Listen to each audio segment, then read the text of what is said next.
Okay, hello everyone. Today I will introduce a very new paper. This paper comes up with a novel and promising idea for reinforcement learning. The paper is replacing the rules with example-based policy search via recursive classification. And I will introduce this paper in three parts. The first is the introduction. And now first let me introduce the motivation. The motivation of this paper is very straightforward. As you can see, most reinforcement learning algorithms for teaching engines to perform a task require a reward function, which provides positive feedback to the engine for taking actions that lead to good outcomes.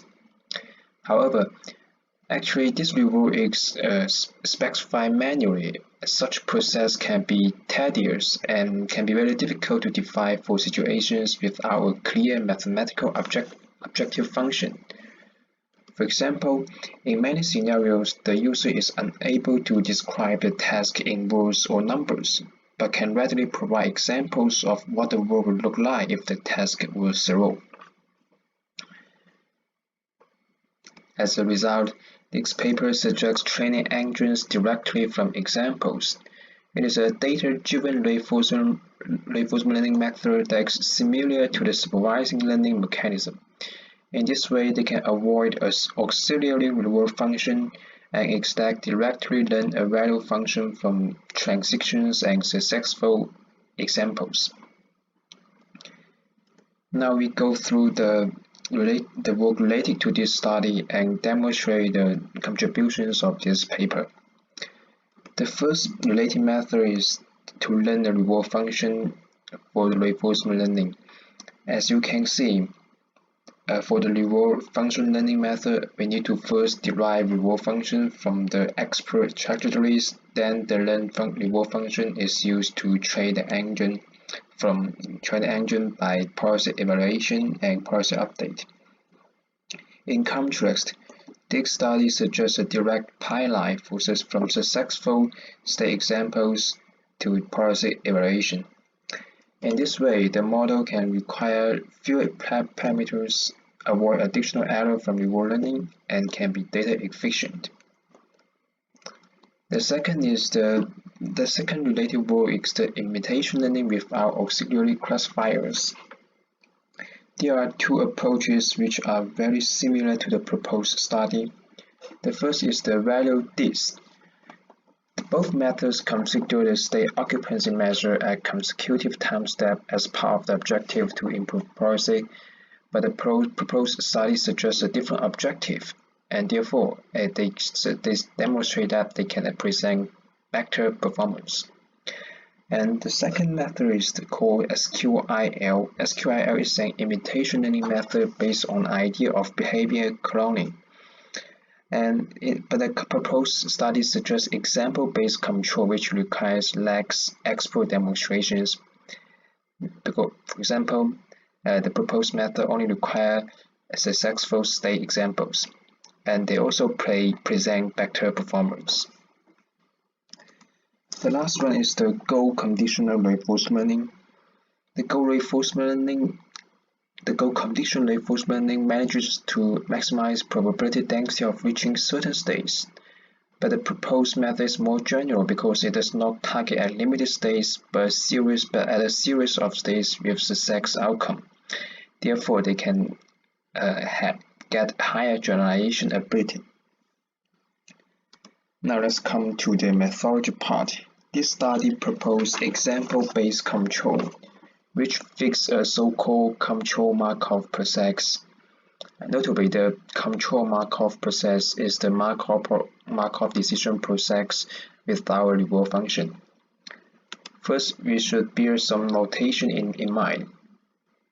We use ET to denote whether the success or not, whether we succeed or not at time step t, and xt as a successful state example if et equals to 1 here.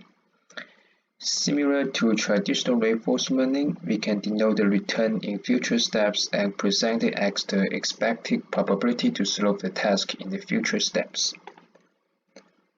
Naturally, the policy is optimized to maximize the probability of success, or in other words, the probability to solve a task. In this objective, we can identify some similarity with traditional reinforcement learning. That is, the success at one stage is equivalent to sample reward in traditional reinforcement learning. However, but we cannot sample such rewards since this distribution is unknown. What we have is a set of successful states instead. And what we have to do is to sample from the successful state set and to train the engine.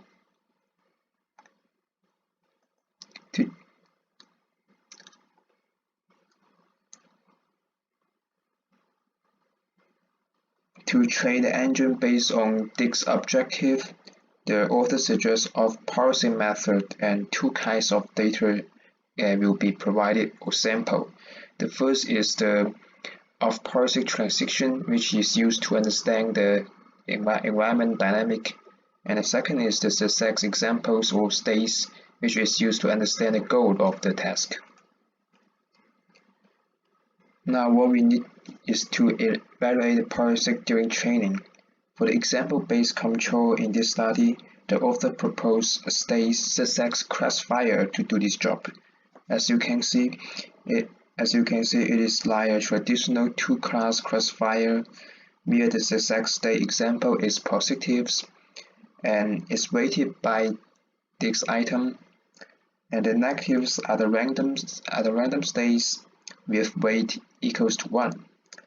We can see later how the weight here benefits the formulation of the final objective.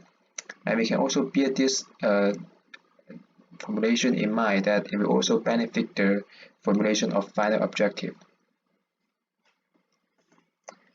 To train the classifier to be accurate for parsing evaluation, the objective is like a two-class classifier problem, a typical machine learning problem. The major challenge here is that the first item of the objective cannot be approximated directly from sampling.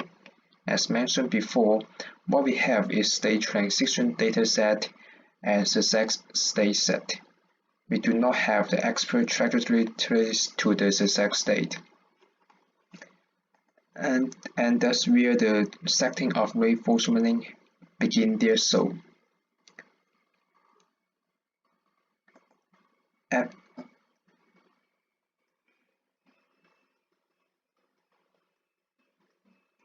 At first step, we can move the weight into the expectation based on Bayes' rules. Then we can rely the first term in temporal difference manners, just like traditional reinforcement learning. That is, the evaluation of current state can be approximated by the reward at current step and the discarded reward in the future. Furthermore, we again utilize the Bayes' rules to derive the conditional probability inside expectation, then the constant part of this in this expectation can be extracted. Finally, we can use importance sampling to reformulate the sample for this expectation.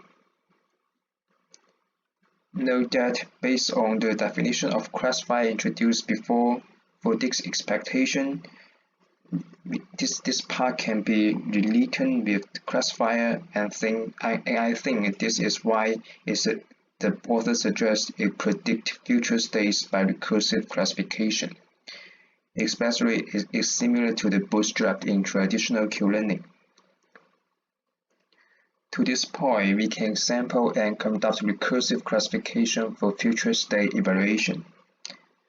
However, the authors points out that there is still a problem in sampling with these distributions. The reason is that for this part, we have to sample based on the probability of user visiting some states, but this probability may be different from the off-parsing record. Although the author suggests that it can be regarded as the same and the experimental results is acceptable, they suggest a more robust solution, that is so-called the so-called robust example-based control. Intuitively, they suggest that they can optimize the parser under the rules state physics assumption.